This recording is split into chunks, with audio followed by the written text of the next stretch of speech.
Dickens, Hemingway, Tolkien. These are some of the greatest writers of our generation. But this isn't about them.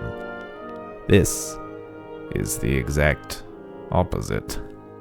Welcome to the Bad Book Club with your hosts, Ben and Salty Dalton.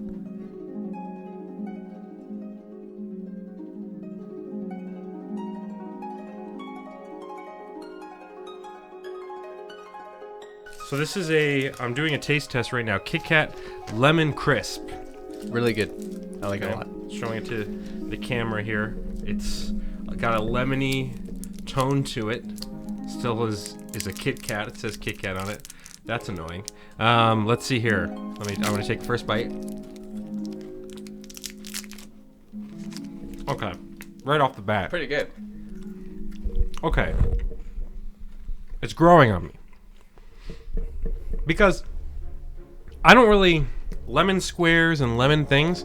I'm not a giant fan unless it's aiding me. Unless it's lemonade. I'm not a giant fan, but Is that good?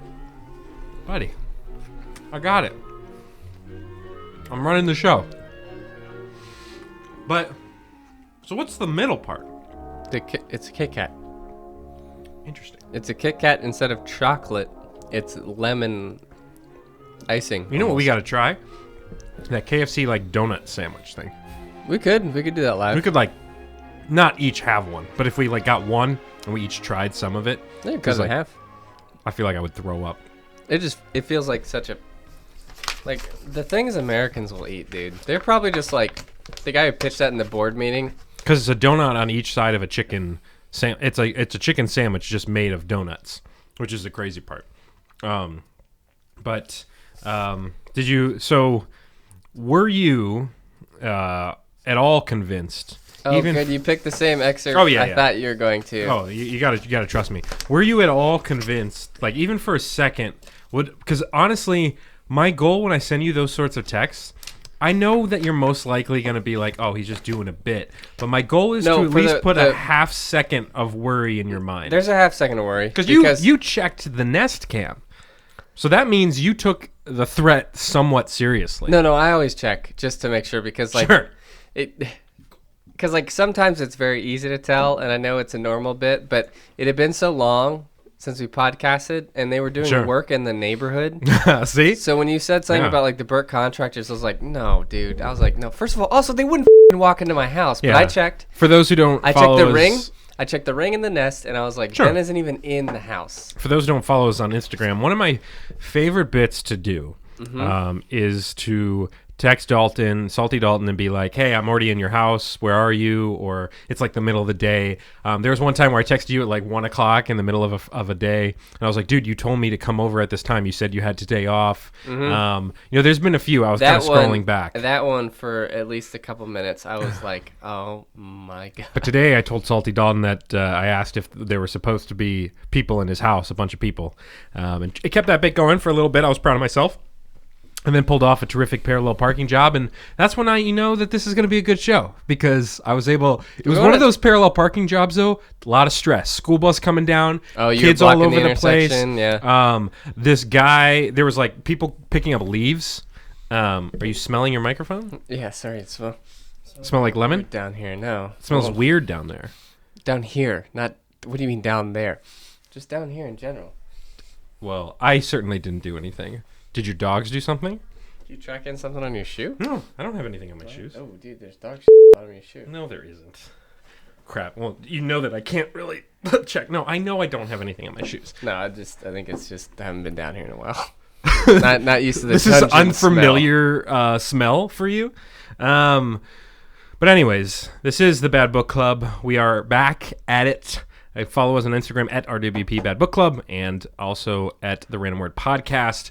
We are trying to knock out a couple of these Bad Book Club episodes. We will probably do a regular episode at some point here soon, but we wanted to get a couple of these, get through 10 chapters of the wonderful book Beneath This Mask by Megan March. So for those who, if you are just listening to this one and you didn't listen to last week's episode, stop, go back, listen to that, and also read the book. It's a free Kindle ebook, people. We can't make it any easier for you. Beneath This Mask, Megan March. Oh, you didn't even eat yours yet. No, I did. Oh, you brought a second one down? Yeah. Okay. By the way, this week's episode of Beneath This Mask of RWP Bad Book Club, sponsored by Circuit City. The application went through. Circuit City is official sponsor of the show. We appreciate them. Get your electronics. Go down to your local Circuit City. Tell them that we sent you. Say the RWP Bad Book Club sent you, and you should get 15% off all electronics. Also, another sponsor of the show in that same vein, Radio Shack. Go down to your local Radio Shack. I believe our code is RWP. So if you say RWP to any of the employees at Radio Shack, you should get, I think for them it's 10% off. For Circuit City, it's 15% off. You can also use that promo code online as well if you go to those websites. Those are pretty big sponsors for us. I mean, it was something that you and I, Salty Dalton, we had a couple key sponsors early on in the show. Things went a little quiet, but it's picked back up. You know, Radio Shack is like, I remember vividly going to the Radio Shack in Reston. And it's wild because like, it was like a lot of radios. But the thing is, would you describe it as almost like a shack full of radios? No, it was like radios, GPSs.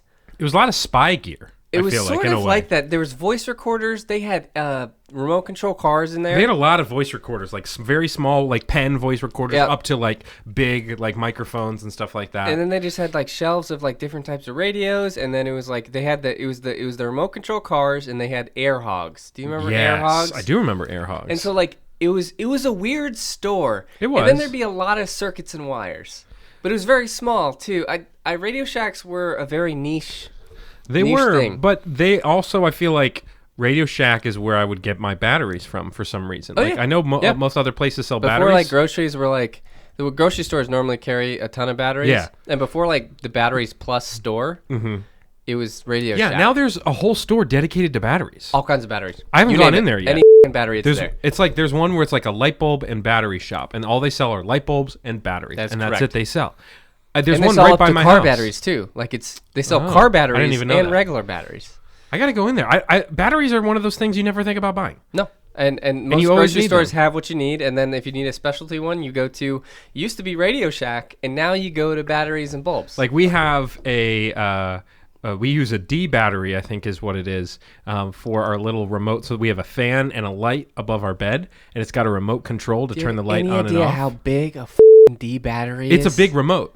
It's a big remote. How big is this fan? Isn't a D battery like this big? Yeah. Yeah. It's one battery, and it's a D battery. Is it square? Yeah, it's square. Square is a 9-volt. No, but this is a D battery. No, absolutely not. What remote saps so much power you need a D battery? I feel like it's a D battery. If it's square, it's a 9-volt. It's square, but it's not a 9-volt. That seems like a lot of energy. No, a 9-volt it's got the little 2 knobs on the top. Well, yeah, every battery has. No, if you touch your tongue to it, it's got 2 on the top. It shocks you. I don't usually do that. Okay, maybe it's a 9-volt, but I use it to turn the light on and off, and to change. There's 3 speeds for the fan above our bed. Yeah. So what I'll do is I'll wait for Abby to go to sleep, and then I'll turn it way up, like to number 3. Yeah. And then one time in the middle of the night, I accidentally hit the light button instead of the fan button, and the light is so bright, filled up our entire room. She wasn't happy. Did you want to talk about your identity theft at all? Sure. Yeah. No, we can talk about it a little bit. While it's still fresh. Yeah. Yeah, dude. So things are bananas right now. I've got. So why don't you start where this happened? So, I keep all of these papers with me because I never know if somebody's going to call. Have you filed a report with the police? So we'll get to that. So the way this, and I'm glad you brought this up. I have so many papers. So the way this all started was I have so many papers, and maybe this happens to you people, Rando Nation out there. But here's what happened to me.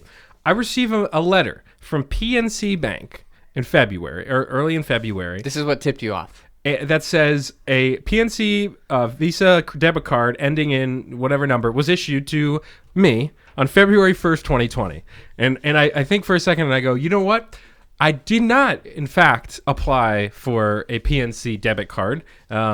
And because your bank isn't PNC. Because my bank is not PNC. Right. They also sent me a letter talking about 3 accounts that were opened for PNC in my name. And I go, you know what? That's very weird. Because, yeah, like you said, while I would love some more bank accounts, because who wouldn't? No, right. I did not do that. So then I had to reach out to PNC Bank, call them up, say, hey, guys, I did not open this account. The person on the phone, was not helpful. She said, you're going to need to go into the bank to talk to them about it. Meanwhile, this was like at 7 o'clock at night. There were no PNCs nearby. Go into the bank the next day, tell the lady what's going on, and she looks in her system. She says, yep, looks like somebody with an ID with your name, your address, your social security number, and all this other information, walked into a PNC bank in Annapolis, Maryland, and said, "Hi, my name is Benjamin Simpson. And here's my ID. I'd like 3 bank accounts, please." And they looked at that I would ID. like 3 bank accounts. Is that a weird ask? So normally there's a checking and a savings, right? Sure. So this has 3 accounts on here. What's the point of asking for the 3rd account? As many accounts. Could you as open possible. as many as you want? Like, could I go, hi? I think can in I theory, please have 8 bank accounts? I think in theory, yes. Apparently for PNC, you can do whatever you want. It's a wild, wild west. Yeah, have it your way, I think is their slogan. So she said that the only thing the guy had wrong, apparently, was the license number didn't match my license, and then the issue date for the license was different from my license. So that didn't cause them any concern? No, not at all. Especially this man who... but they noticed it. They noticed it. They made note of it. But they didn't go... Huh.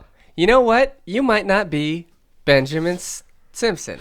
Yeah. And they, the funny thing is, you and I had talked about is, so there's somebody with a license with all my information, but it's their picture because they're the one in the bank. So they can't have like a different picture. No. So instead of my dorky face on there, it's, whoever's John face. Stamos. Yeah. So they said, all right, we're going to shut this thing down. We're gonna get our team, our fraud team on this. Crack experts. Keep in mind this. First sign, maybe the license doesn't match. We missed Keep it. in mind this.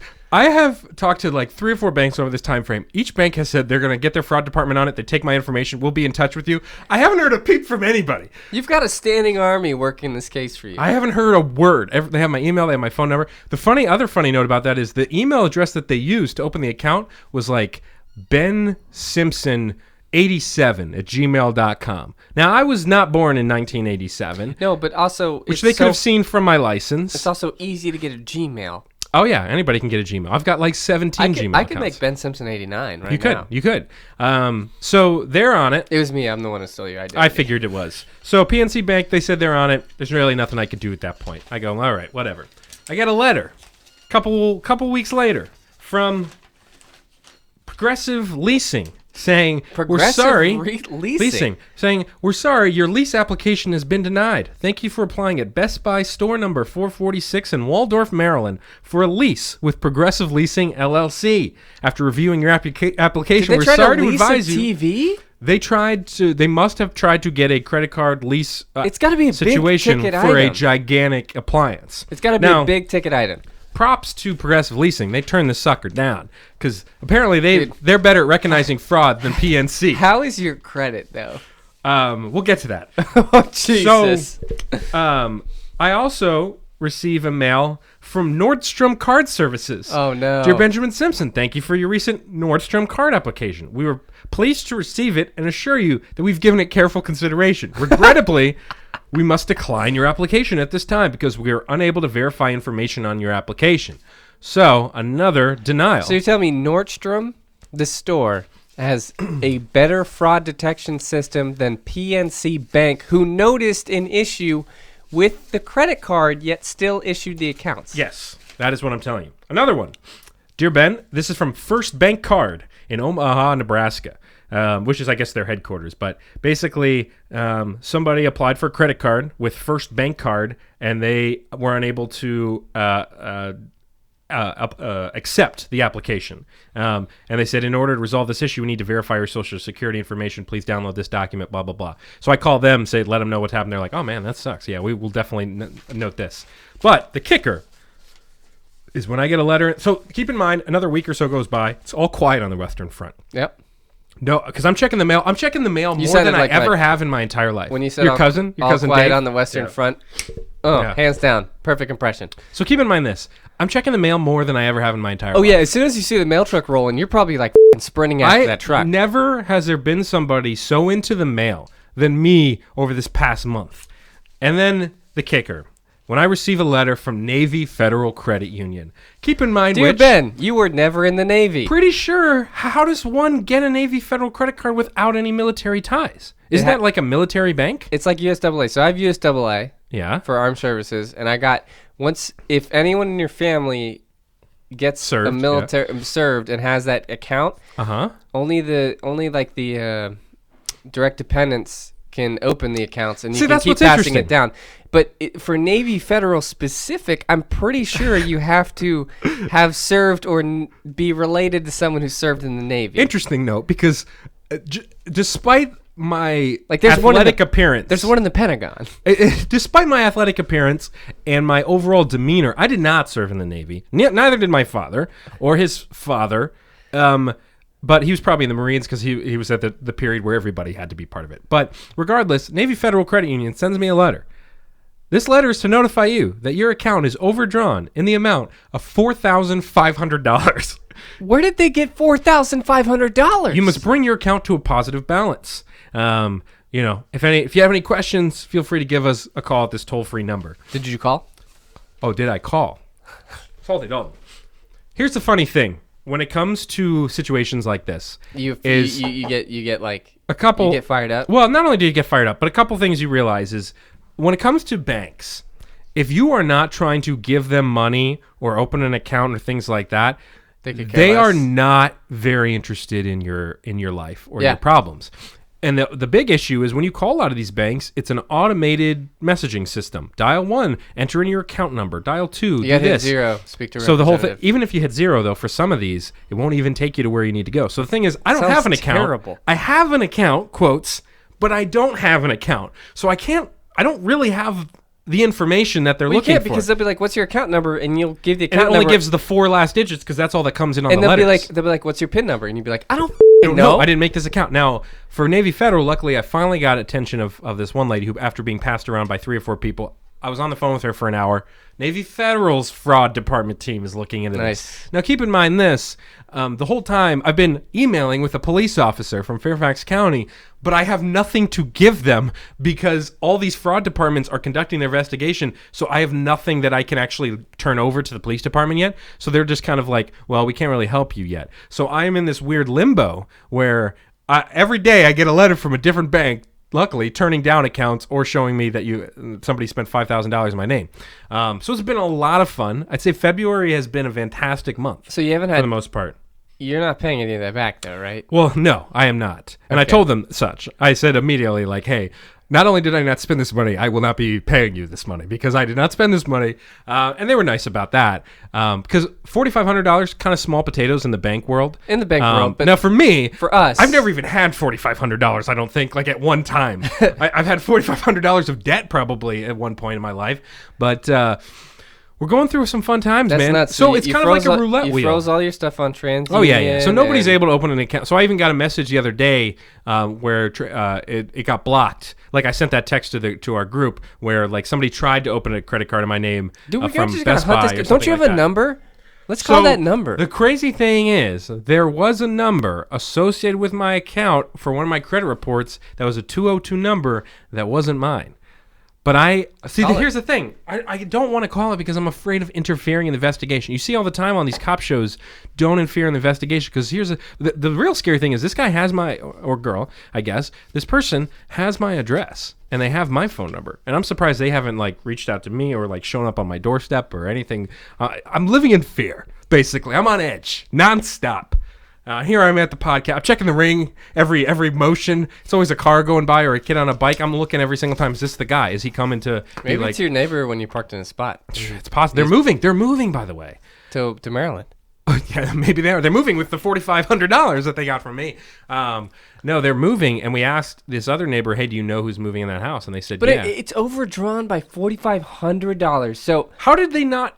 what I'm saying is Where like, was the red flag when they initially overdrew by like $50? well, not even that. What I'm assuming happened is they opened the account at Navy Federal for Yes. somehow, right? Somehow, So they opened the account.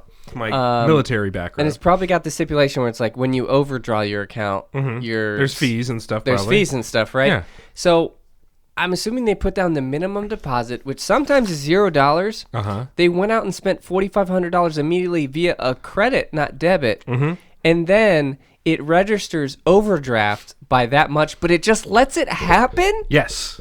Yeah. It doesn't reject the card. what I can recognize right now is Navy Federal Credit Union and PNC Bank. I'd put them at the bottom of the totem pole as far as bank security goes. Say everybody else, pretty sharp, you know? Pretty sharp. You got 4 fraud teams looking after you now. Apparently, I've got a lot of people looking into this, but I guarantee nobody is, because I haven't heard a peep from anyone. I check my phone every 5 seconds. I'm like, hey, are they gonna send me an email? Are they gonna call me? So what the Fairfax County guys say? They're just saying like, hey, send us the information. Send them all those. Well, I will, but I want to get the more information to send them. Because I will. Well, here's the problem: what they could do is they could look at the PNC Bank one. No, they go to the bank, see what but they time can't, it was open, because that happened in Maryland. So when I originally approached them about it, they said that's not in our jurisdiction. Then call Maryland. I did. I called the Annapolis Police Department. Nobody answered. I emailed the Annapolis Police Department. Apparently, is like 5 people. Nobody picked up the phone. Nobody answered me. But some of these happened in Fairfax County. So I'm going to get. Trust me, this is going to work. The long arm of the law is going to catch this killer. You know my what they identity. say. You can't run from the law. But the sad thing just die tired. The sad thing is I barely have an identity to steal. There's really not that much going on here. So that's what I take beef with. Is there these like criminals out here, right? They're stealing identities. They're opening bank accounts. They're putting people like us in debt sometimes. Right. But like, man, like if I've been denied a card at what store is that? Like an Old Navy card. Sure. So like, if an Old Navy isn't willing to give me, the real person, a credit card, with all of the information that you have, why the would they give anyone else one? No idea. No idea. Using my stuff, they'd be like, "Oh, weird. We just denied your application." But like, the stores were smart enough to shut it down. Yeah. I mean, they ran the credit, and they were just like, they were either like, 1, Ben Simpson doesn't have good credit for this, or 2, No, I've got good credit. boy, we can't. I bought a house. I've got good We credit. can't verify that this person is fucking real. I don't know how they what. I want Nordstrom security around my house. Nordstrom, Best 24/7. Buy, all of these companies all turned yeah. down the application. So I think if You know, you get that sign like this house is protected by ADT. This house is protected by Best Buy. Bitch, try to break in. it's pretty impressive. Yeah. If there's anything to say about all this, I think that Best Buy has impressed me a lot. Yeah, absolutely. But we're Circuit City fans here. But We are. Anyway. so I'll keep you in the loop. Yeah, no, This is gonna be my 2020. Like, this story is probably gonna take all year. Like, it's gonna be something that is gonna take my entire life. But alas, people, after 20-minute diatribes, it is time to ease into this book. We are talking about Beneath This Mask by Megan March, chapter 6 through 10. Remember, last episode, 1 through 5, we met Charlie, we met Simon, we met Khan, we met that other tattoo artist, her parents, Delilah. all that stuff. We didn't meet Delilah's parents, did we? No. But we met Charlotte's parents in like the first chapter. In the flashback, yeah. Yeah, in the flashback. So, chapter the 6. businessman who took $125 billion from A lot of money. 10,000 hard workers. Absolutely. So, let's ease into chapter 6, people. Chapter 6 from Charlie's point of view. She's back at the Dirty Dog. She is. She's back at the Dirty Dog. And I'm like, what? And she apparently has turned down Constantine, for Saturday Night Fling, and is looking forward to a weekend alone. So she is working at the Dirty Dog, organizing racks of t-shirts. Now, her Is the Dirty Dog? Did we talk about this? Is it a thrift store? Or is it a store, or is it a used clothing store? It's like a vintage clothing shop, I think. So it's used clothing. Used like. Is it? I don't know if it's used. I think it's just vintage clothing. Doesn't necessarily mean used; it just means old, right? But generally, if it's something probably vintage, a lot of it's used. been worn. Yeah, you're right. You would think. So like, she's just like reorganizing this rack for like the 7th time, which seems like a really waste of your time. My paycheck was going to take a hit this week because there's a Black Sabbath Heaven and Hell Tour T-shirt I needed to own. How expensive is a used Black Sabbath I made note of this T-shirt? as well. I made note of this as well as paycheck taking quite a hit. Does not seem to be the case for a $15 T-shirt. I bet you the Dirty Dog probably paid what Hallmark paid me when I worked there. Sure. Which wasn't a lot, but she also works at a tattoo place. She works at the Dirty Dog and the Voodoo and she had Inc. $25,000. It's only been 1 year since she's left. Let's keep this in mind. Yes. It's been 1 year. She tattooed the top half of her body. Yes. Got nipple piercings, dyed her hair, and works 2 jobs under the table for straight cash, homie. Yes. And you got to She didn't spend that 25 grand in 1 year. No. She had the flight, which she prepaid. She had the money when she arrived. The Greyhound bus ticket was probably like $22. Yeah, not expensive. Yeah. And then when she got there, she just had to buy furnishings for the apartment. Yeah. And her rent, I'm sure, is low. It's like a 500 square foot apartment. As far as we know, it's for free, basically. Yeah, it might be. From her crazy... Because it's like a favor. Roommate's godmother. Yes, she's in Madagascar. Like, if I were a betting man, it's been 1 year. Uh-huh. She's got, she has living expenses. Sure, she has to eat. She has to, do whatever. But she's working 2 jobs for cash. Mm-hmm. Reasonably, I would say that she must still have like 10 grand. You would think. At least. If she spent 10 grand in 1 year, Yeah. paying no taxes, Yeah, all cash under the table, like... Nobody's taking her identity. If she had to dip into savings, she still would probably have about 10 grand left. But she's acting like this. This Black Sabbath t-shirt, big hit. My favorite What part is is that, $80? she is apparently drawn to the lyrics that are on the back of the shirt. I love this. The part about blinded eyes and stolen dreams sent my thoughts back to Manhattan. The song summed up so much of my former life. Wearing it would be another little rebellion. What do those lyrics have to do with her dad stealing money from people and then her running away from the court system? Yeah. I don't understand. I mean, it doesn't make sense. And then a slobbering tennis ball hit her in the side of the head.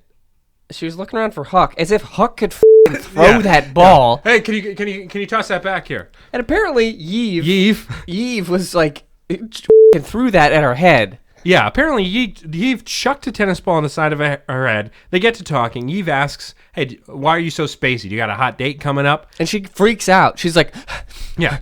A hot date? She loses her mind Yeah. about that. They kind of go back and forth, and she tells Yves about meeting Simon. Yeah, and she talks about that business card and how it was ragged and worn out from How all the long time. ago? It was 1 week. Yeah. She's had it for 6 days. The way they describe it is she's like taking the card out, putting it back, taking the card out, putting it back. Like rubbing it, For a crumpling week. it for a week straight. Yeah. So like it's gone through a year's worth of like handling in 1 week. So she talks about the fact he's a city councilman, blah, blah, blah. Do you like how Yves refers to herself in like the third person, like some gypsy? Like she's just like, tell Yves all about it. Yeah. And Yves says like, there's no problem with you dating Simon. Yeah, And, nothing at all. And a fun response by Charlie is, how could I not be attracted to him? I mean, the man is gorgeous. I thought I was going to have to find a new pair of panties after he left. Disgusting. That is gross. That is gross. Remember, she was also self-masturbating on the chair in the tattoo parlor. Remember when he like walked up to the counter? She was like,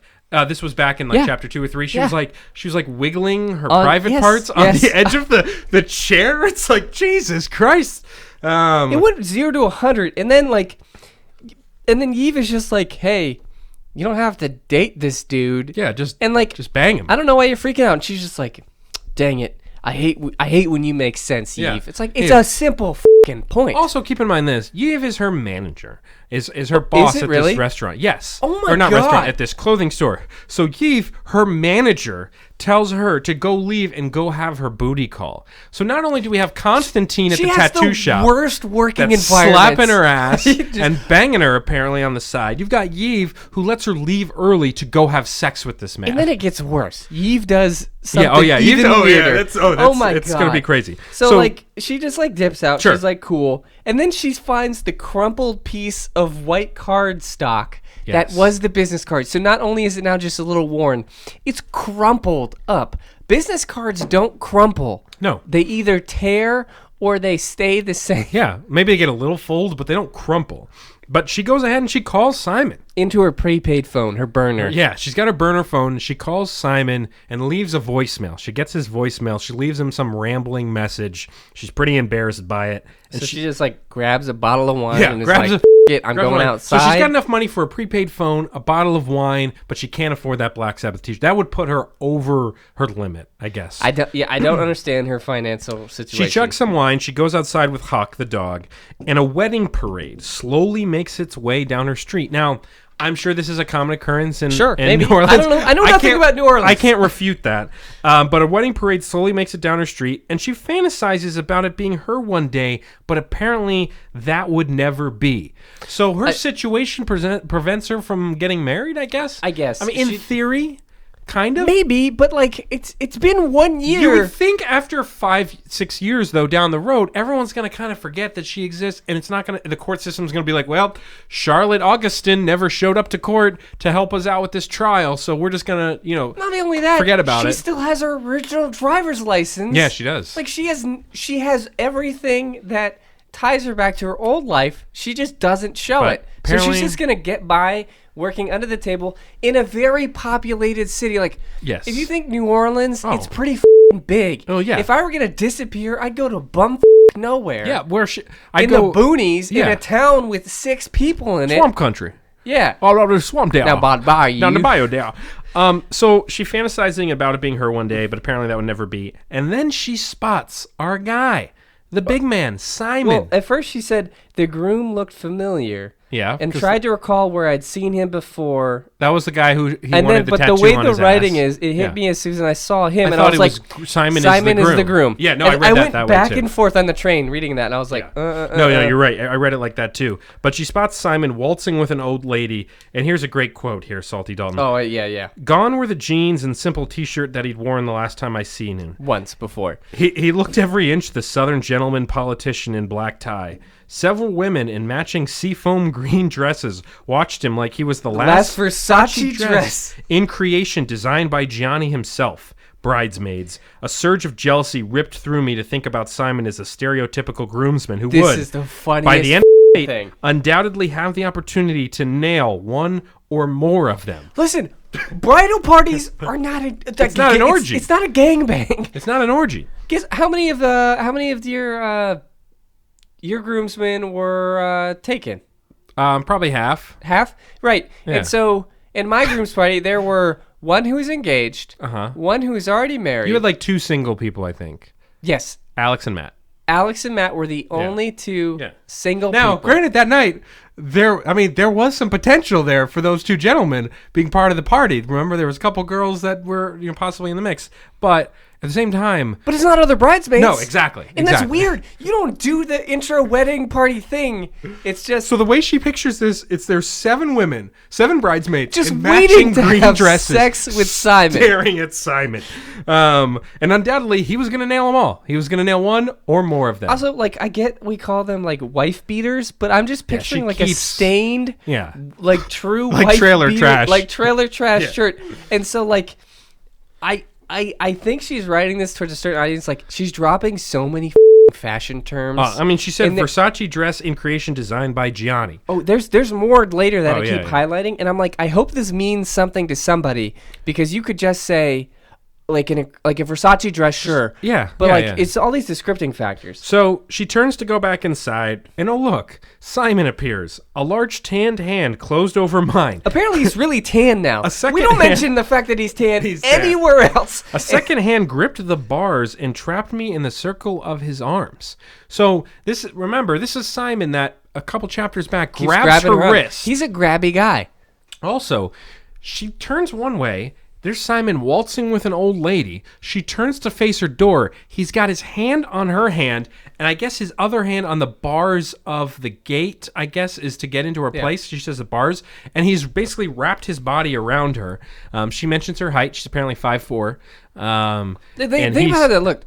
He's waltzing with this older woman, maybe like the mother of the bride, Probably. or the Yeah. groom. Yeah, he's playing All the of a party. sudden, he goes, "Sorry," just pushes her out of the way, leaves a parade. Meanwhile, there's 7 women watching him go the whole way. Walks over to this side alley to this 5 This foot wife 4 beater. wife beater wearing, bottle of wine holding with a woman giant with a dog. giant dog, and grabs her and pins her against the Yes. wall in front of everyone. And he asks her to dinner again. And basically, she turns him down. She waves him away. He made me want things I couldn't have, she says. Which is weird because you called him like an hour ago. An hour ago, that was called the it. best part. It's like literally called him and asked called him him? out to dinner. And then he says, do you want to go to dinner? So this is the 4th time he has asked her out, basically. Yeah. So that's chapter 6. We move into chapter 7, which is a pretty quick chapter. Basically, we go back to Simon's point of view, Salty Dalton. Also, he said, like, just give me your number, please, Charlie. Yeah. He's got her number Yeah. in his phone. He does, because She she called him. realizes later, but at the same time, it's just... So Simon, apparently goes back to the wedding. Simon's giving the toast at the wedding.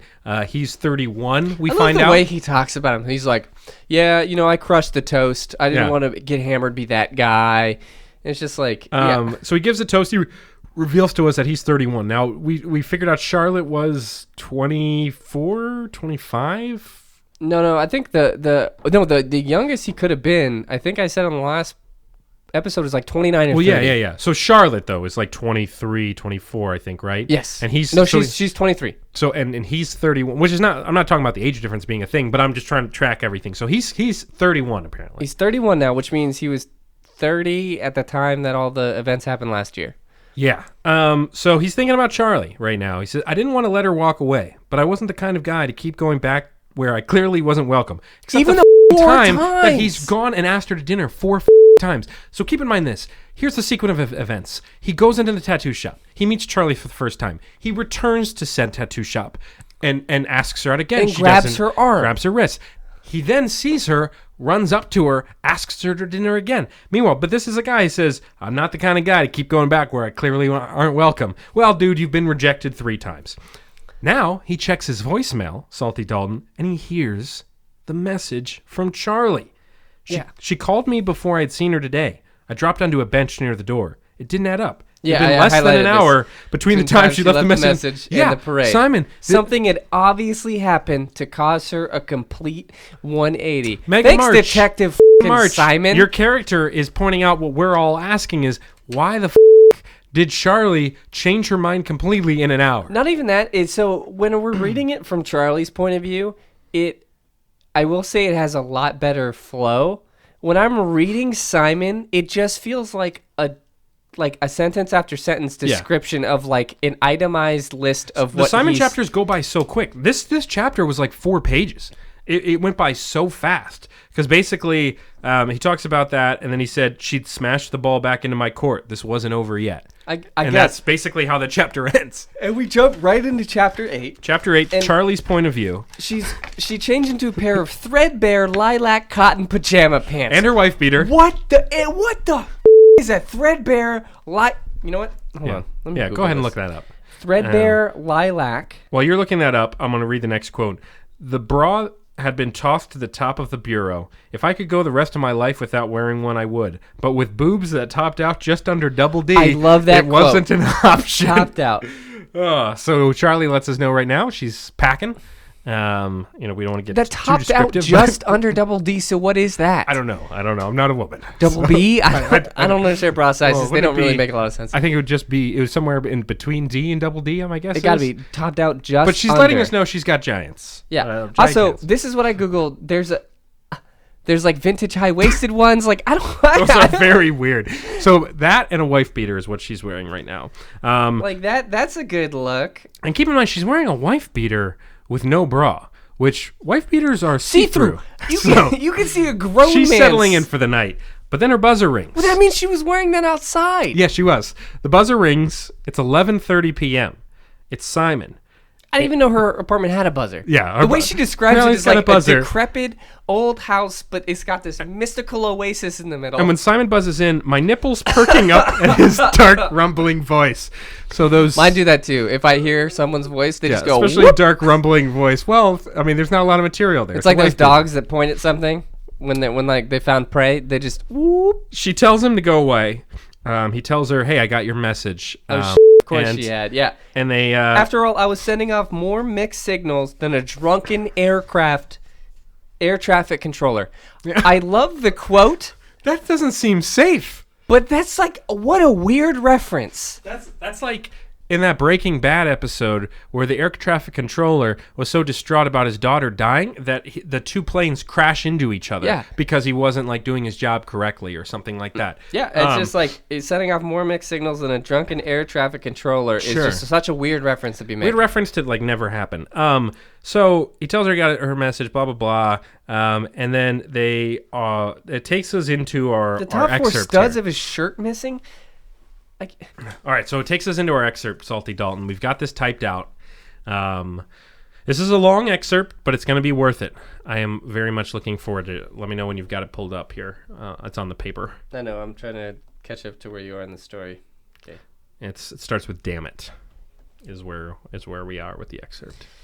All right, let's settle in here. Okay, so for a second, we got to get into the mode here. I'll probably put some music behind this in post production, but these are two star-crossed lovers here. Peter picked a pack of You've got pickled Charlie. peppers. Peter picked a pack of pickled peppers. Charlie, the tattooed daughter of a criminal mastermind. You've got Simon, the son of a congressman and a current councilman in New Orleans.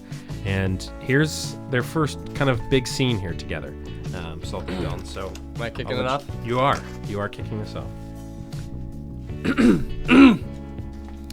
Damn it. I took a deep breath and exhaled slowly, giving myself a moment to think. Ultimately, it was his honesty that decided it. We were equally off balance here. I was probably going to regret this, but what the hell.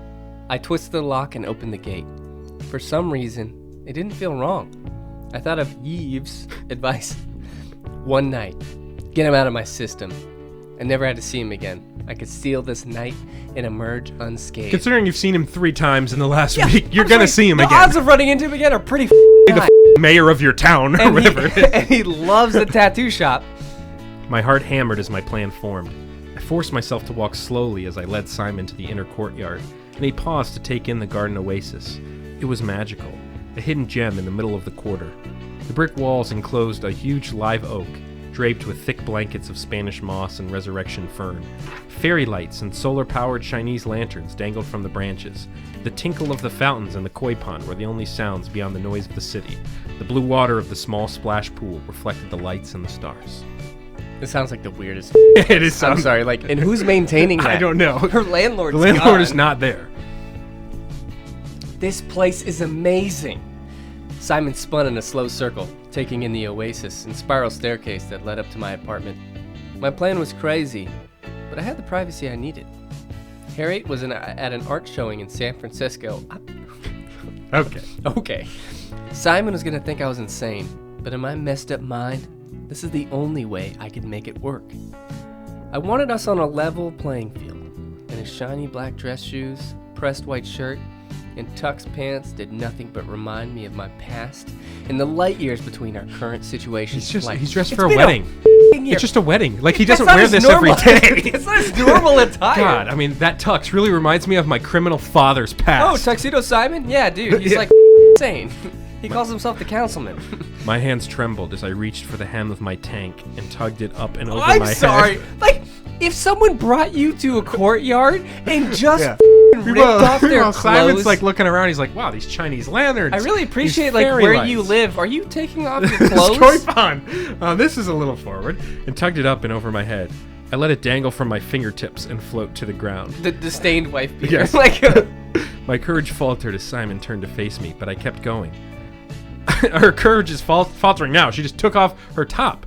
I stepped out of my flip-flops and caught the waist of my pajama pants with my thumb and tugged them down. His eyes widened comically and his jaw slackened whoa, as he took in my nakedness. I pulled the elastic from my hair and let the waves fall around my shoulders.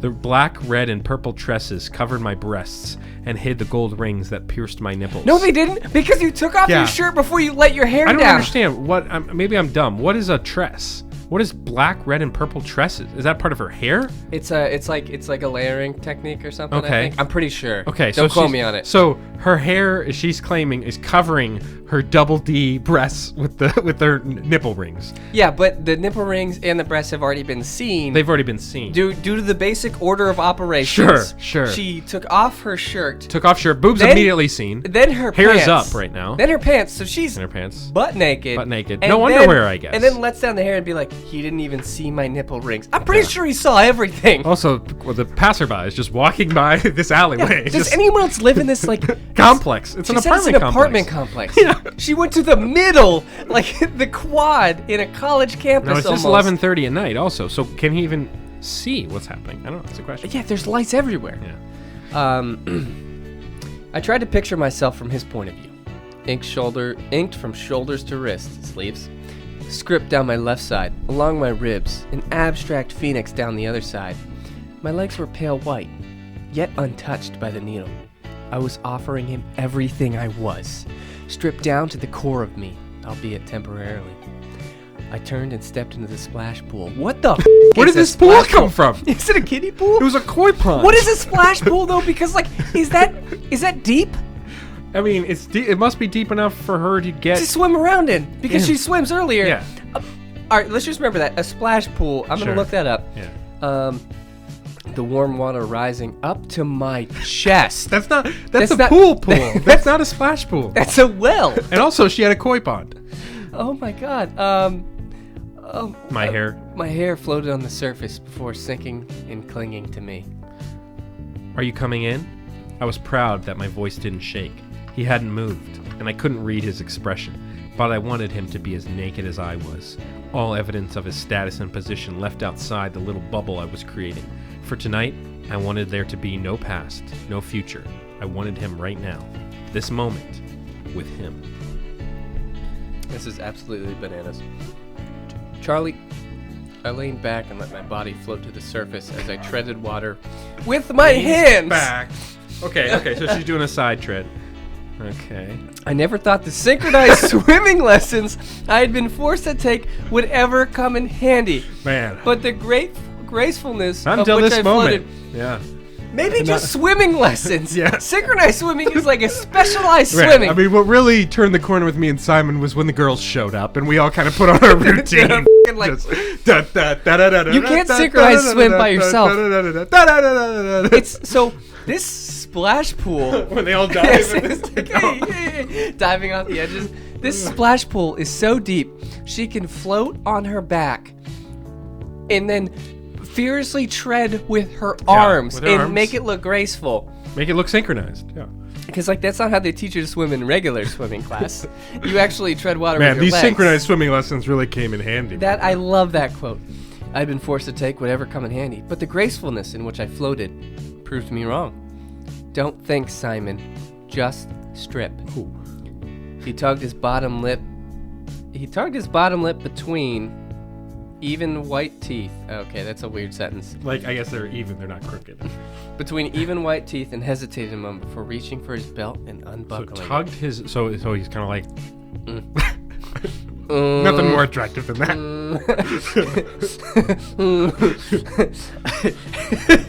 He unbuttoned his pants and drew down his zipper. Zip. I watched, fascinated by his efficient movement. Man, this guy can sure take a he's- zipper down quick. It's like he's taken off his pants before. Yeah. Like, I'm sorry, like, no wasted effort. It was like watching a master. He pushed his pants to the ground, revealing snug black boxer briefs stretched by his thick erection. First penis mention there. Well, it's good to know I'm not the only one who thinks this is a good idea.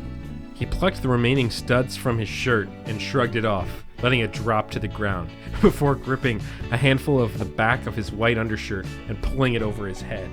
Underneath it, he was all...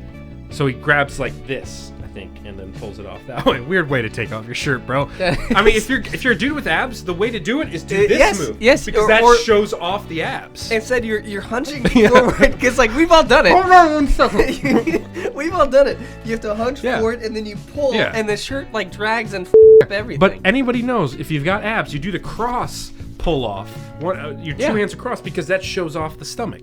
I've never Absolutely. been able to do that, but I'm just saying I've But watched you don't movies. do. First of all, you just don't do back to front. Here we go. I don't take off my pants by pulling them over the front half of my body. Underneath it, he was all broad shoulders and defined muscles. I let my eyes wander down his rippling abs to the trail of dark hair that Happy began trail. at his navel and disappeared into the gray band of his underwear. He obscured the perfect V of his hips when he hooked his thumbs in the top of his boxer They're doing a briefs. lot of hooking to A pull lot of this hook, down. and my eyes snapped up to his. I'm surprised he didn't grab his underwear by Yeah, the just- back. yank it down. Yank it down. He was grinning at my unabashed ogling of him. As I much believe as it's pronounced ogling. okay, as much as I wanted to look down, I held his stare. He bent slightly, and I knew he was stepping out of it. So they're locking eyes right now while he is taking How off weird is that? his underwear. I'm sorry, is that not weird? Not romantic. I feel like even in the heat of the moment, like you two aren't just fiercely staring Yeah. at each other while you take off your clothes weird ways. He crossed the last few feet to the pool, stepped into the water, and came towards me. I paddled towards the far end, and he followed. Doggy paddled? Like, what how game? deep is this fucking pool? What game are you playing, Charlie? No game. Just this. Oh, good. I spread and then I was like, I spread my arms out wide, gesturing to everything. Because I couldn't explain myself any other way without exposing too much. Backing me into a corner, he trapped me in the circle of his arms. Another trapping by him. Much like he had earlier at the gate. Except for you both had all of your clothes on. Right? I reached up and laid my palms against his chest, tracing the compass inked on his pectoral muscle with my index finger. Our skin didn't touch anywhere else, but mine prickled with the need to feel him against me. I leaned closer, but he grasped my shoulders, effectively holding me back. I looked up questioningly. You left me a message, then slammed a gate in my face. Then you strip in front of me and invite me to go skinny dipping. I can't keep up with you. I need to know what the hell is going on here before it goes any further. Yeah, that's a great question, Wow, Simon. Simon, that's the most logical stream of thought your brain has ever uttered. I sagged back against the edge of the pool, letting the concrete lip dig into my spine. That does not sound comfortable. It does not sound comfortable. So much for my hastily constructed plan. An experienced seductress I was not. He must have read the defeat in my expression because he said, I'm not saying I'm not interested. Hell, I'm buck-ass naked. And I can't exactly hide that I want you. That's a penis mention, I guess. But I need to know, why now? What changed? Great question, Simon. I stared down at the water, wishing fleetingly that the pool lights were on, so I'd know for certain that he still did, in fact, want me. So she wants, like, proof of his erection? So it is a pool. It's a splash pool, and it has lights inside of it.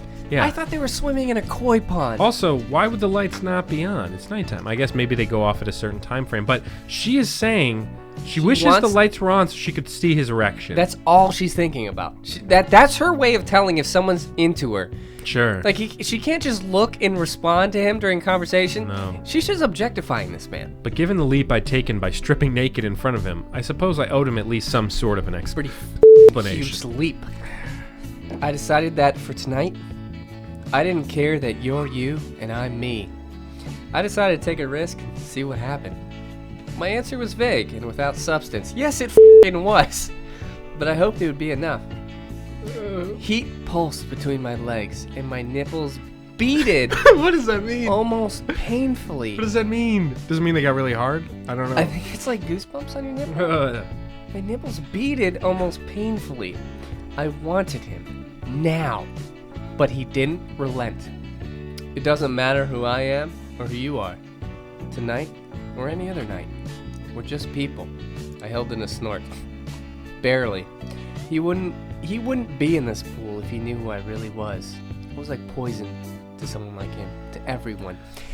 You didn't do anything. He doesn't care. No, you didn't do anything. All you did was run away from a courtroom. Like, you did something stupid, but you didn't do something that is going to, like, change the It's like course she of murdered history. someone. Yeah. No, that would almost make this story better. If she had a background where she, like, murdered an ex-boyfriend or something like that, like, tried to, like, kill her and she Already killed way him better. or something like that. Already way better. 100 times better story. Simon tilted my chin up, forcing me to meet his eyes. If I you tonight, are you going to throw me out on my ass as soon as we're done and never call me again? I bit my lip. Damn. He should be a freaking interrogator instead of a politician. On what grounds? He's asking you a question. A reasonable question. But I wasn't going to lie to him. At least, not about this. Probably. He released my chin and backed away. Then, no. He shook his head. This isn't happening. Not tonight. He turned and made his way to the stairs. I caught a flash of his pale, muscular ass as he climbed out the pool. That reminds me of is when I saw your butt. when I sprinted across that doorway. And you jumped in midair and stayed there for a good 5 minutes, kind of. I looked down at the water, hot humiliation filling me. What the hell am I doing? I sank farther below the surface. What if someone was like, "Hey, are you guys done yet? Yeah. My kids want to use the pool." Trying to get a couple laps in. I sank farther beneath the surface, up to my chin. I needed to be covered. I heard the rustle of clothes and wondered how he was drying off without a towel. So he gets out of the pool, and I guess immediately puts his clothes on. And she's, I guess, curious of why he was able to do that. I don't know. He just did it, Charlotte. I don't know what to tell he's you. not going to walk back There was no naked. towel. He's a politician. He can't be wandering the streets naked.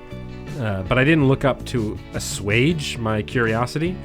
I'd given into curiosity once already tonight, and this is where it had landed me, in a pool of my own shame. No, what you did is you Literally. took a complete stranger Uh-huh.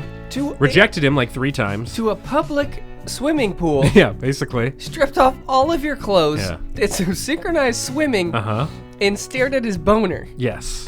And that is the worst And then way. he asked you, is this just a one-night stand? You said yes, and he's like, well, I don't want it to be a one-night stand. You know And what? they got out. She could have done is from the beginning said, "Let's have a one night stand," Sure. without ever having gotten naked. Exactly. You got the final bit here. He cleared his throat, and I finally looked up. He was wearing his tux pants, and the shirt was partially buttoned. He held his soaked white undershirt in his hand. One question answered, so he toweled off. So he with used his okay. Like this is information we don't need. We don't care about how he toweled off. What object did he use? Like she thinks that this is what we're poking holes in. It's like why? How did he get his clothes on? I covered all my bases. He dried off with his undershirt. I stated it. He's holding it in his hand. It's wet, as you can tell. That is why he is now thus dry. His hazel eyes drilled into me. You have my number. Call me when you want more than a quick.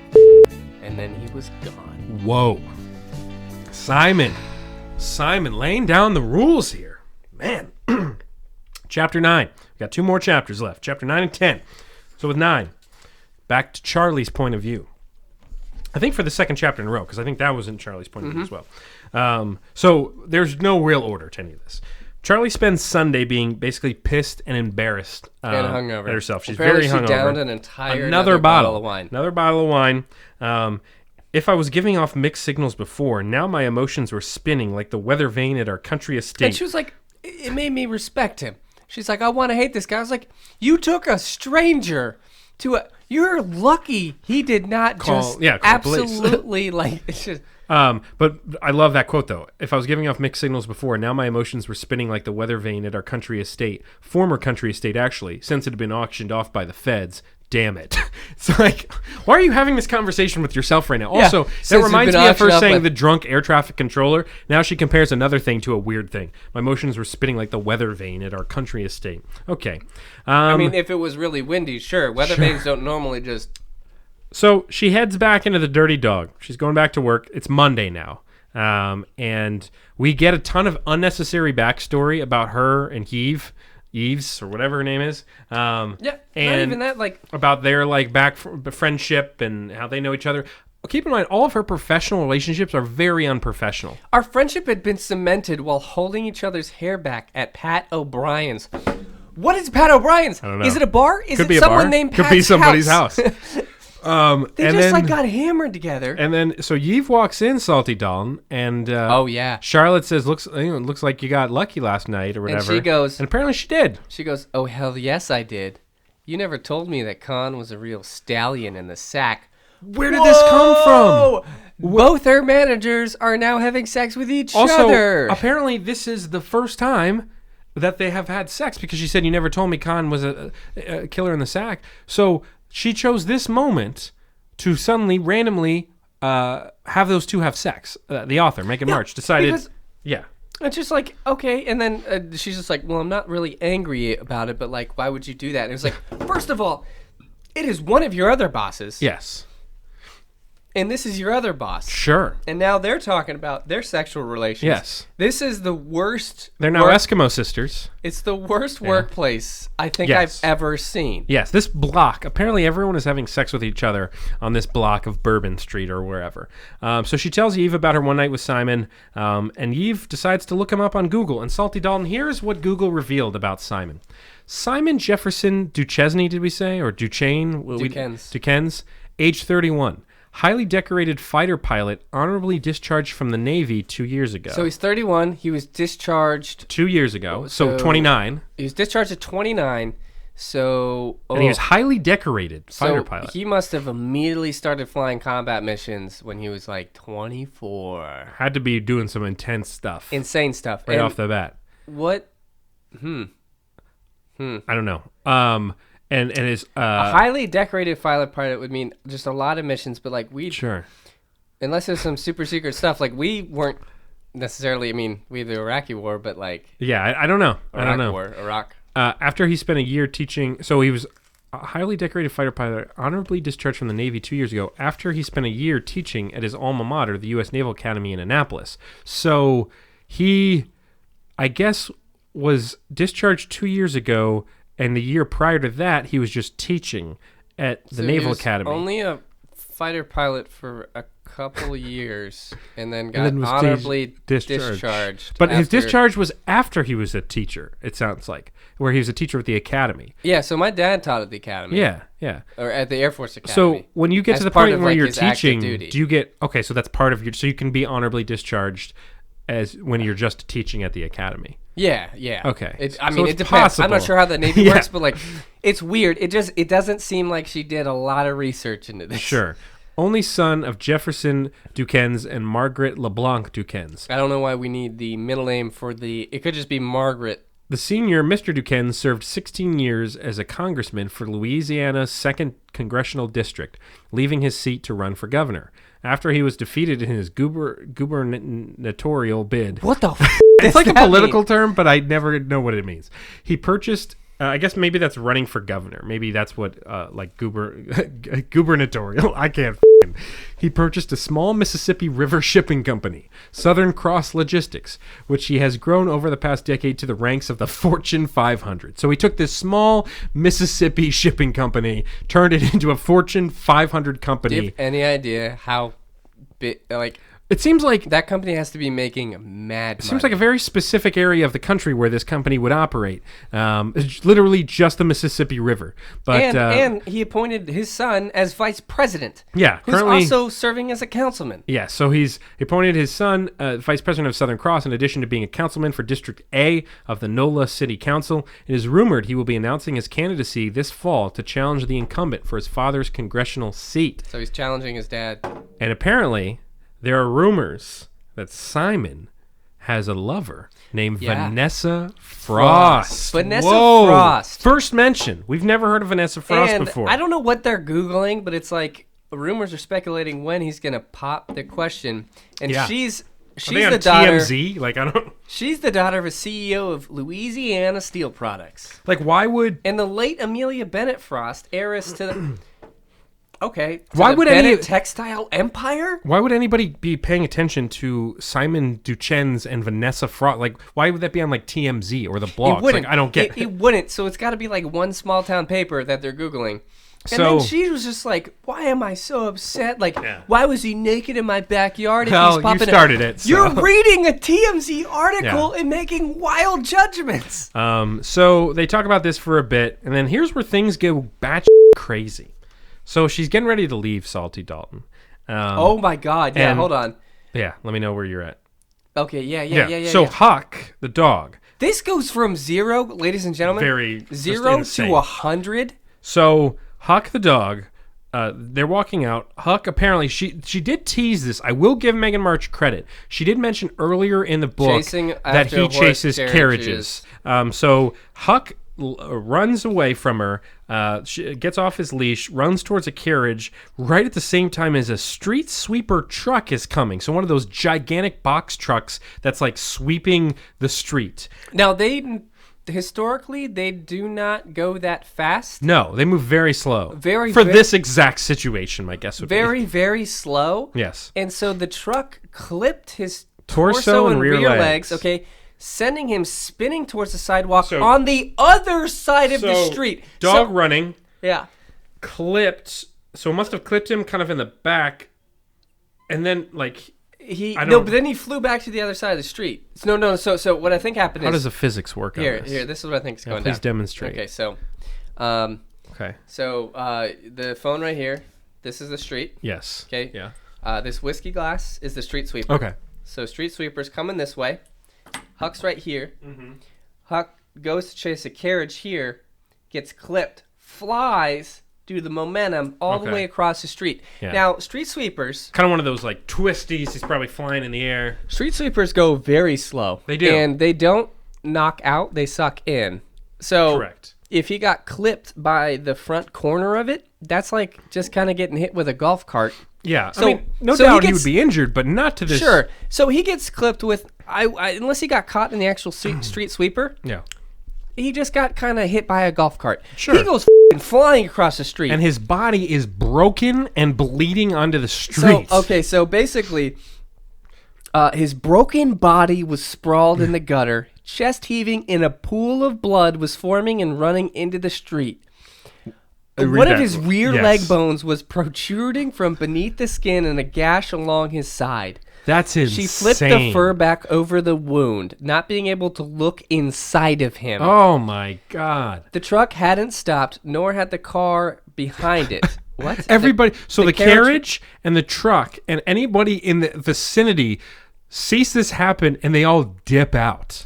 No one says anything. But like, okay, so I get it. And I mean, this is New Orleans. Dogs there has being to hurt, be people walking It's around. got to be crowded, but like, first of all, the dog should have not been hit that hard by a street sweeper. No. They don't go that fast. No. Even if it did, how did it get its body ripped open? It's bone protruding through the skin, Kevin Ware-like. It's in a pool of blood. Yeah, I mean, no, keep in mind, like, this is obviously a sad scene here. It is. But, I mean, I'm like, part of me is like feeling like, kind of any sad. dog lovers would be obviously but the cringing other part at the of me scene. was just like, how the reality did of this this happening. happen? Now, if she had instead of a street sweeper, just had like a regular car that sped through a stop sign or something and that hit Huck, that would be much more believable, and we wouldn't even be having this conversation. 100%. So Huck is freaking broken right now. Everything disappears. She digs out her phone, and she decides to call our guy. Simon is her call. Now, keep in mind, she's been in this city for a year. I'm sure she's got a decent amount of friends besides the one she's having sex with. She has 4 numbers. 4 numbers in her phone. She goes with Simon. Calls Simon. He's like, I'll be right there. Give me 5 minutes. He shows up in 3 or something. How is that possible? What is he, Batman? Simon does a field dressing on Huck, which is pretty wild. He takes off his suit jacket, ties it as a tourniquet. Simon's kind of I'm kind of team Simon a little bit right now because the guy. Sure, why not? The guy is kind of a hero. He does a field dressing on Huck. They work together to basically put him in the SUV. I still can't believe there is a woman sobbing over a bleeding Dog. animal in the street after a street sweeper didn't even stop. Didn't even stop. I got streets to sweep. I don't know what you want me to do. Hey, these streets aren't going to clean themselves. Get this dog out of here. So Simon puts the dog in the car, and then I've got questions. So Yes, okay, they so- arrive. So he makes some calls. And in his BMW X5 Yes. Rose. Yes, we got to know that. So he's making some calls on the Bluetooth. She's not really paying attention, but apparently he's calling around. And he's he calling around. He like sets up this network So- where somehow they get to this. What kind of hospital is this? So you have animals, I don't.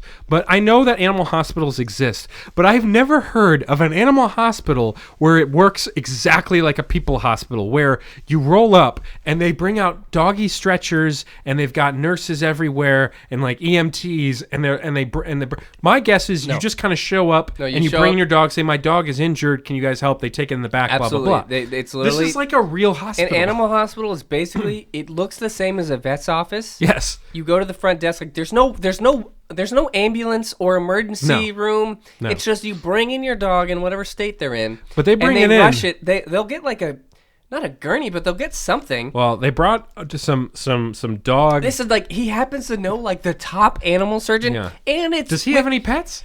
Huck is bleeding out. Yeah. The amount of blood she's describing, the dog should Even not the be field dressing It is- should not be alive. No. And they get to this place in It's like got a 5 bone minutes. poking out. Not only was Simon 3 minutes away, Yeah. this animal hospital was 5 minutes. 5 away. minutes, and they were waiting for them, basically, the workers and the employee, as if this was like a car crash where the hospital gets called, like ER, like where it's called ahead and everybody's waiting, and they've got gurneys and stuff like And that. it rolls right into surgery. Right into surgery. Right into No surgery. triage for this. Like a Grey's Anatomy episode. So he's taken back for surgery, and of course, as happens, the most annoying part of going to the hospital emergency room is that one person with the clipboard who comes around. They're like, "Hey, so we do got have to to- talk about the billing side of things. Yes. Hey, that's my job. I hate myself, and I know you hate me as well. I know you're in a lot of pain. The best was when I had the kidney stone stuff, because I'm sitting there writhing in pain, and like I couldn't think about anything. She's like, so do you have like a health card, health insurance? I was like, yes, I have that. I couldn't think, and she kept asking for. She's like, okay, I'll just come back in a little bit, and like Abby's like,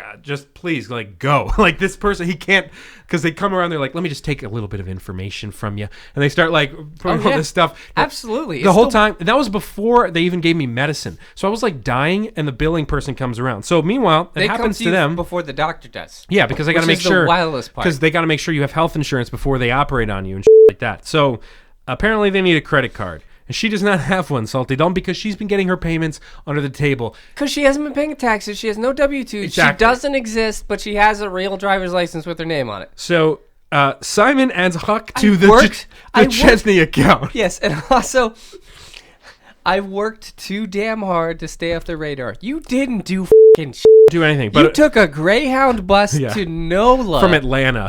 From Atlanta. You did not get off the radar. Working at a t-shirt shop and a Voodoo Ink. But apparently... add him to the Duchenne's account. Her eyes went wide. Oh, of course, Mr. Duchenne's. I'm sorry. Yeah. What the They're taking a lot of animals to this hospital. How do they have a standing account at this animal? Do hospitals work like that? No, like, I don't have an open tab at a bar. Put it on put that surgery on my tab. Like when my grandparents were members of a golf course, they had a tab at that golf course. So when we would go visit them, they'd be like, "This is going to be on the Simpson tab." Yes, this isn't a golf course. This is a hospital. You don't say, "Oh, just bill us later." Apparently it's an animal hospital, or it's a real hospital. I don't know. I don't know. But apparently, so the doctor does a weird thing where after they're so she's like waiting around for this. I so the doctor brings her into a side room. Basically, the assumption from any reader at this point is dog's got to be dead. Dog has to be dead. But the doctor tells her surgery went well. He said, so they pulled him off of the side room. His was, he made it through surgery. He's in recovery. Made it through surgery. Didn't sound promising. What the do you mean? It was either made it through means he made it. It's either alive or dead, and right now it's alive. And she's like, well, that doesn't sound promising. Oh, I'm sorry. Made it through surgery. Man, that doesn't sound good at all. Also, pulling them aside is like a weird thing to do. But he pulled him into like a side room as if like, listen, she's going to start crying. It's like that now. doctor that's like, we've lost him. What? Yeah. That was literally the scenario. The patient ran away. We lost the patient. Like, it's the same thing. So Huck's going to have to stay there for a week. Apparently, it's going to be very expensive, Salty Dalton. So this is going to be a pretty big expense on the Duchesne account when they get to billing. But Huck made it through, man. So Huck, bone through the. Apparently, Huck with his insides laid He's bare. got an iron body, Huck. And he takes down rapists. He gets hit by trucks. He got a metal plate in his leg. Oh, bionic dog. Yeah, they said they put a metal plate in his leg.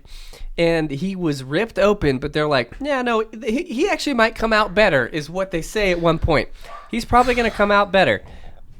What? So they leave the hospital. She says, take me home. And Simon does not do that. Salty Dalton. First of all, big red flag. Giant red flag. She's like, this doesn't look like my neighborhood. These streets don't look familiar. And he's like, yeah, I know. And he keeps driving with her. And they go through this big fancy gate, and apparently Simon lives with his parents, and he takes her to her parents' house. It was easily as large as the many homes in the Hamptons they had, and it was built in a similar neoclassical Italianate style. Don't need to know any of that. But that was besides the point. That means nothing to me. What does that mean? Just say big mansion, fancy gates, doors. I've had to Google more words in this than I have in any other book I've ever read in my life.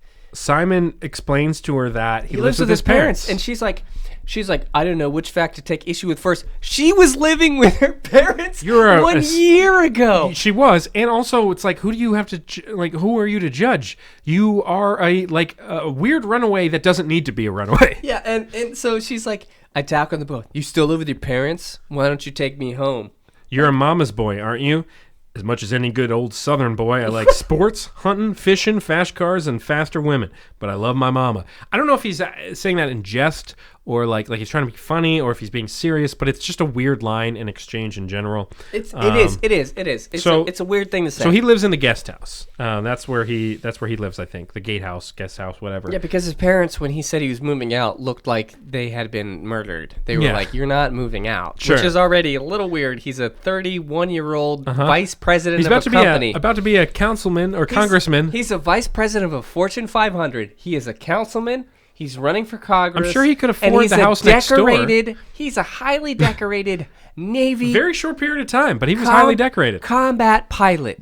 You have all of those things, and your parents won't let you move out, and he agrees. I think that's a little weird. It's a little weird. There's some red flags there. So takes her inside, offers her some clean clothes and a shower. And she ends the chapter by sitting down in the shower, I think wrapping her arms around her knees or whatever, and she starts crying, basically. And he walks by and he's like, ugh. Yikes. I can tell this night's not going to go my way. Where was the naked girl in the pool? Chapter 10, final chapter. This is a very quick chapter to round things out. Basically, this is from Simon's point of view. All the Simon chapters are so short. This is another one. And the way he's reading stuff, I highlighted a lot of stuff in this one. So he hears Charlie crying in the shower. So he calls Jack again, Jack the Magic Doctor, and is like, "Is Huck okay?" Yeah. Hey, is there any update from 45 minutes ago? No. I believe I told you Huck was okay when you left. Why do you keep calling? And there's a great paragraph here, Salty Dog. Oh. I'm sure you've got it highlighted. Okay. I'll let you go ahead and read that. Okay, so he's just thinking about and Charlie and how she's a mystery, and like in the age of Google, everything about his life is public, but he knew nothing about her, and like he's just like he's like, I can't quit you. No, it's basically what he's saying. Yeah. And then he goes Here we go. to read this. I'll read the entire paragraph. Go ahead. I'd almost come in my pants. Already gross. Also, that's not how you write that word. I know. I'd almost come in my pants like a teenager the night she'd casually stripped in front of me. I don't know about you, but like that wasn't like a... Not enough. It doesn't... In the age of pornography, I don't think her doing that, not enough. But not even that. That's not something that actively happened. So there are wet dreams. Sure. There are, you remember NARBs? Like no apparent reason boners. Yeah. But like... A big feature of my middle school Kids years. didn't just go, oh! Yeah. And it's disgusting. It's such a weird... Kids are just ejaculating left and right. It's rampant. It is very hard for both guys and girls to write from the opinion of the opposite sex. Sure. But this just seems like this seems like we're apes. She's making a wild God, assumption. I almost just you know how you used to just myself. You know when you were 14 and you used to just come in all of your pants all of the time? Oh man, we've all been there. She was willing to show me her body, but I wanted more. It was an uncomfortable feeling. Normally I was the one pushing women away. Charlie had shut me down more times in a handful of days than I've been shot down in years. I wasn't trying to be arrogant. As you sound very arrogant. It was just the truth. First, this is where it starts. He's like laying out the case for himself. He's like, come on. He's saying this in his head. Yeah. He goes, first, I was the son of a congressman, then a Navy pilot and a strike fighter, which was straight up pussy magnet. Oh my God. More recently, I was the decorated vet returning home to take his place in the family dynasty. The former debutantes my parents pushed at me wilted into my arms. I carefully extricated myself from those situations because the daughters of the city's leading families would expect a ring when I wouldn't even stay the night. I don't know. The way you're reading that, I'm just like, this is not... It's like, let me list all the reasons... Have you ever had a monologue? Have you sat there and been like, well, I'm Ben. All the reasons why people should have sex with me. It's like, I'm Ben. I'm the son of my father. I work at a publishing company. It is the strangest... I'm a chick magnet. And he's like, it doesn't make any sense. Why won't she have sex with me? Meanwhile, she was going to have sex with you and you turned her down. So I don't understand what you're complaining about. Literally, she stripped naked in front of you, brought you into a pool, said, let's bang it out, basically. And you said, only for one night? She said, well, yeah. And then you were like, no, and turned her down. So I don't know what you're complaining about. And then he's like mad. And then he's like, well, I had my own reasons for not staying the night, but they had nothing to do with not wanting to do so on occasion. So he was like, no, I still want to bang, but like I didn't want to do that. And he's basically bringing up some mystery reasons and background that we don't know about. And then she comes out of the shower and she's holding her old clothes and her new clothes, wearing the robe that he gave her, and he goes like, She must be naked. She was, under there. yeah, it's like, yeah. What else would she be wearing? That's what people mostly, when they come out of the shower and they're wearing a robe, for the most part, are naked, I would guess. And so Charlie apparently is going to sleep in the guest bedroom. He, for some reason, can't. His kind of phrase is not mine, but he can't like man up enough to have her sleep in the bed with him. In a way, he's gonna instead have her sleep in the guest bedroom. Again, dude, like you're not even asking. Like I don't understand why. Like he was just like, I hope my actions in the lesson come off gentlemanly and not strange. Well, you actually sort of kidnapped her. You did. Yeah. Like low-key? She was like, "Can you take me home?" He's like, "Sure. I'll take you to my home and let you use my shower and then sleep in my guest bedroom in my parents' house." And it's like, "Oh, okay. That's not what I asked for, but okay." It gives her like a huge glass of bourbon. Thought you might this want might to help you drink go to to put you to sleep. sleep. Hey, thanks, Simon. Could I have some f***ing water, Also- please? That would be fantastic. Trying to track the timeline here. So she leaves the store. I don't remember. At 5. So yeah, 5 o'clock. They're closing up shop. Accident happens at like 5:15. Huck gets hit by the car. Simon shows up 3 minutes later. I'm sure at the hospital they were there for 2 or 3 hours probably. It took 2 hours 2 for hours. the surgery to be Okay. done. So it we're looking puts us about around 8 o'clock. 8 to 8:30. Yeah, 8 to 8:30. They come home, probably a quick drive. She takes a shower. By the time she gets out of the shower, we're probably at like 9:15. 9:15. And he's like, "Here's her big glass of bourbon. Good night." That's what he does. Yeah, he does. So she's like, "Well, I don't." She doesn't go like, "Hey, I don't really want to go to sleep right now. I'm kind of still traumatized for my dog." But apparently, that's not the case. And I mean, she captures the awkward conversation perfectly. Thanks. I wanted his number. Yeah, I'll make sure you get it. It's like, just give it to her now. I guess I'll let you get you your sleep. You have your glass of bourbon. You're fine. You don't need any water to go with that. Just chug that all before you go to sleep. I know it's 9:15, but go ahead. And Simon ends the chapter by saying, "I sucked in a deep breath and exhaled slowly as I shut the door." This is weird. Like he's like, I can't have a woman spend the night in my bed. I just want to hold Charlie. Not yet. She'll eventually let me do it. It's He's weird. having a weird debate. Yeah. But he ends it very cryptically, Salty Don. He goes, in the Make a morning, call he's been putting off for years. I'd make a call I'd been putting off for years. It was time. What does that mean? That's the mystery of the book. Insane. Man, a lot happened in chapter 6 through 10. A lot happened. And we hope that you guys agree. And keep in mind, there's a lot still to come in this book. Chapters 11 through 15, just as wild, just as crazy. A lot going on. I'd say, for me right now, through 10 chapters, I go back and forth with Simon. I at times he's a logical character, almost like the voice of the reader in a way.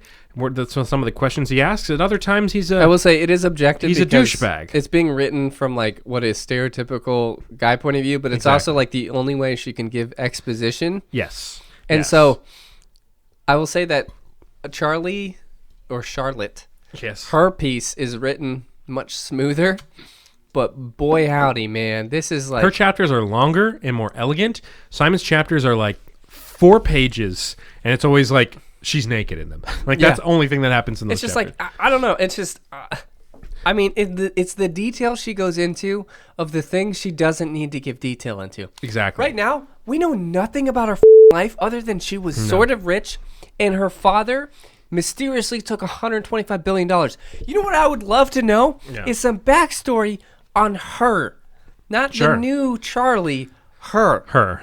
And I would say Maybe we get that later. it's You a never good. know. It's you and I reading romance novels here for the past few years. You can recognize it as the key in a romance novel tends to be the 2 characters that are eventually going to have sex. They have a moment early in the story where they almost have sex. We saw that a couple times in some of these other books. 100%. And so you know that they almost have sex in this moment, and they are going to have sex at some point. And that's how they build up And that they tension. always run into each other a few times beforehand. Yes. And they're always cold to one another. Yes, exactly. Because right now her dog, literally, she saw the bone protruding through his skin. Yeah, that was weirdly and graphic. yet he's and, like, perfectly going to be okay. you know what? Instead of going into the details about Huck's current condition, she describes that dog. I'm pretty sure it's her dog. Yes. She must have that actual dog. Yes. Oh, yeah. Oh, the author. She could have said, like, Huck got hit by a car and he collapsed on the other side of Remember, the Huck street. traveled down the Mississippi River, so he's a tough cookie. He's But a tough like, dog. if you said a truck hit the dog, it collapsed on the other side of the street, and was barely breathing. And they took her to the She hospital. could have done the same thing. Totally He fine. could have done the same thing. Exactly. Instead, it was like, there was blood everywhere. Yeah, blood everywhere. Charlotte was stained. Her hands were red. It was like cradling like a brother in arm as he's dying. And then, the guy jumped out of his SUV and started doing field dressing on the dog, like in the middle of the street. And everyone. And this on was that at street, 5 o'clock. 5 o'clock on a street where there were cars and street sweepers. This is the French Quarter. It's packed with people. Even when it's not Mardi Gras, there's still a ton of shops. It's always going to be packed with people. And people There's are just tourists like, every week. Is that a lady? Like, is that dog bleeding? Is that Did lady anybody else bleeding? see that street sweeper hit that dog at 2 miles an hour and it go f***ing flying? Megan March, I really hope we get a chance to talk to you. Maybe you're listening to this podcast right now. Maybe we did get a chance to talk to you later on in the series, and you're listening and you're going back and hearing us. Megan March, look, we're not here to criticize. We're here to critique. What? I think they mean the same thing. Chapter 6 through 10, Salty Dalton, any final thoughts here before we head into chapters 11 through 15 coming up next episode? No. Can you rate the book? Or no. Rate it in this way. I'll- the books that we've done. Can you rate it in the books that we've done? It's topping out just under double D. Okay. I was going to say the books that we've done, like the Allie Parker novel, this novel, and then the Wolf novel. The novella. They're all bad in their unique way. I can't rate the Allie Parker one because We did never finish it. We've never But we didn't finished finish it. this one either, so But I guess honestly, we can't really rate we it. should go back to the Allie Parker Yeah, one next. we could. And start over. No. Yeah, we'll have to start over. Yeah, we'll figure it out. But I'd say this is somewhere in the middle. Yeah. I think so far where it is The right writing now, is better. the Megan writing's- March. So it's harder to poke fun at some of the Because we were making it was like bread and butter for some of the earlier books where it was Sure. just like you read the sentence It didn't or make like any the sense. Wolf book with the car and Yeah, describing didn't a make any sense. teleporting magic For this, wolf. it's more the context and Yeah, stuff. the context and like the endless descriptions. Yeah. That's really what is annoying. So we know what every character is wearing if I at see every another time. lilac terry bonte terry cloth short set, I'm gonna be like, are those pants? Yeah, Maybe? exactly. I'm assuming they're wearing pants. Rando Nation, take off your wife beaters, throw down those pants, and enjoy reading the rest of this book because it's quite a thriller. That is Beneath This Mask, Megan March. This chapter 6 through 10. We'll be going over 11 through 15 next episode. For Salty Dalton, I am Ben. This is the Bad Book Club, RWP, presented by Circuit City and Radio Shack. We outie. Sayonara, sweet suckers. That was weird. We outie. Yeah, Yeah. I'll edit it in post. Okay. It's really I'm gonna disconnected. leave